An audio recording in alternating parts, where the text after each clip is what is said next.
Urban Congress party Mahabubabad ఆధ్వర్యంలో జిల్లా అధ్యక్షులు భరత్ చంద్రెడ్డి గారి ఆదేశానుసారం మహబూబాద్ స్థానిక సభ్యులు డాక్టర్ మురళీనాయక్ గారి ఆదేశానుసారం ఈరోజు మంచి రోజు కాబట్టి లక్ష్మీవారం శుక్రవారం కాబట్టి మానుకోట పార్లమెంట్ నియోజకవర్గ ప్రచారం మహబూబాద్ పట్టణంలో ప్రచారం చేయడం జరుగుతుంది.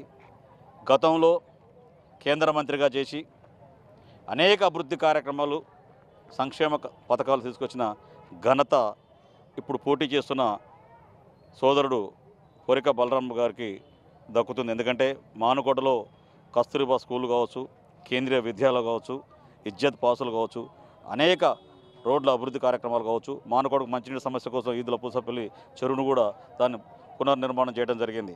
ఇలా చెప్పుకుంటూ పోతే వారు చేసే కార్యక్రమాలు చాలా ఉన్నాయి. ఆయనకు బోలా శంకరుడు అనే బ్రహ్మాండమైన పేరున్నది. నిజంగా బోలా శంకరుడు ఆయనే. ఎవరు పిలిచినా నేనున్నా అని చెప్పి ఉరికొచ్చే నాయకుడు. ఈరోజు ఆయనకు అవకాశం మళ్ళీ కల్పించింది కాంగ్రెస్ పార్టీ పార్లమెంటు సభ్యుడిగా. రేపు రాబోయే రోజుల్లో కేంద్రంలో కాంగ్రెస్ గవర్నమెంట్ వస్తుంది. కాంగ్రెస్ గవర్నమెంట్ కనుక వస్తే తను కేంద్ర మంత్రిగా అయ్యే అవకాశం ఉంటుంది. తను కేంద్ర మంత్రిగా అయ్యే అవకాశం ఉంటే మన జిల్లాని, ఈ పార్లమెంట్ నియోజకవర్గాన్ని కూడా బ్రహ్మాండంగా అభివృద్ధి చేసుకోవచ్చు. గతంలో రేవంత్ రెడ్డి గారి నాయకత్వాన తుక్కగూడ బహిరంగ సభలో 6 గ్యారంటీ పథకాలని ప్రకటించడం జరిగింది. గవర్నమెంట్ ఏర్పడిన తర్వాత 6 గ్యారంటీ పథకాలని విజయవంతంగా నిర్వహించుకోవడం జరుగుతుంది. ఇప్పుడు మొత్తం కూడా అది ఆరోగ్యశ్రీ 10 లక్షల ఆరోగ్యశ్రీ పథకం కావచ్చు, అదేవిధంగా ఉచిత బస్సు ప్రయాణం కావచ్చు.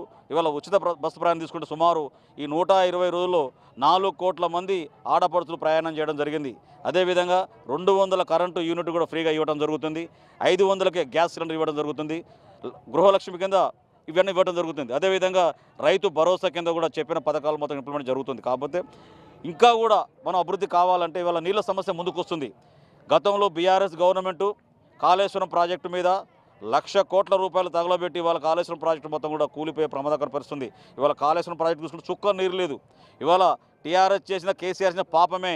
చెరువులలో కానీ, కుంటలలో కానీ, ఆనకట్టలో కానీ చెరువులు నీళ్ళు లేకుండా పోయింది. అది ఎండాకాలం వచ్చే మూమెంట్లో కాంగ్రెస్ గవర్నమెంట్ వచ్చింది. రాబోయే రోజుల్లో కాంగ్రెస్ ప్రభుత్వం అన్ని ప్రాజెక్టులు కూడా మళ్ళీ పునర్నిర్మాణం చేసుకొని రాబోయే రోజులు రైతులకు బ్రహ్మాండమైన నీటి సౌకర్యం కల్పిస్తాం. ఈరోజు మంచినీటి సమస్య ఎదురవుతుంది. సమ్మర్ వచ్చింది కాబట్టి రేవంత్ రెడ్డి గారు ముఖ్యమంత్రి ఒకటే మాట చెప్పారు, ఎన్ని కోట్ల రూపాయలు ఖర్చు అయినా కూడా చుక్క నీటి మంచినీటి సమస్య రాకూడదని చెప్పి స్థానిక ఎమ్మెల్యేలు కావచ్చు, అధికారులు కావచ్చు ఆదేశించడం జరిగింది. కాబట్టి రాబోయే రోజుల్లో బలరాం నాయక్ ఒక మంచి నాయకుడిని మనం గెలిపించుకుంటుంటే ఈ నియోజకవర్గం అభివృద్ధి అవుతుందని చెప్పి 3 లక్షలపై చిలుకు మెజార్టీతో మనం గెలిపించుకునే బాధ్యత ఉంది. ఎందుకంటే మానుకోట ప్రజలు, డోర్నకల్ ప్రజలు సుమారు 2 ఎమ్మెల్యేలను కూడా 50,000 పై చిలుకు మెజార్టీ ఇవ్వడం జరిగింది. ఈరోజు మహబూబాద్ నియోజకవర్గం నుంచి 1,00,000 మెజార్టీ రావాలని చెప్పి దానికోసం అహర్నిశలు మా కాంగ్రెస్ కార్యకర్తలు కష్టపడతారని చెప్పి బలరాం నాయక్ గెలుపు కోసం ప్రయత్నం చేస్తామని చెప్పి అటువంటి నాయకుని గెలిపించుకోవాల్సిన బాధ్యత మహబూబాద్ ప్రజలపైన ఉందని చెప్పి మేము కోరుతున్నాం.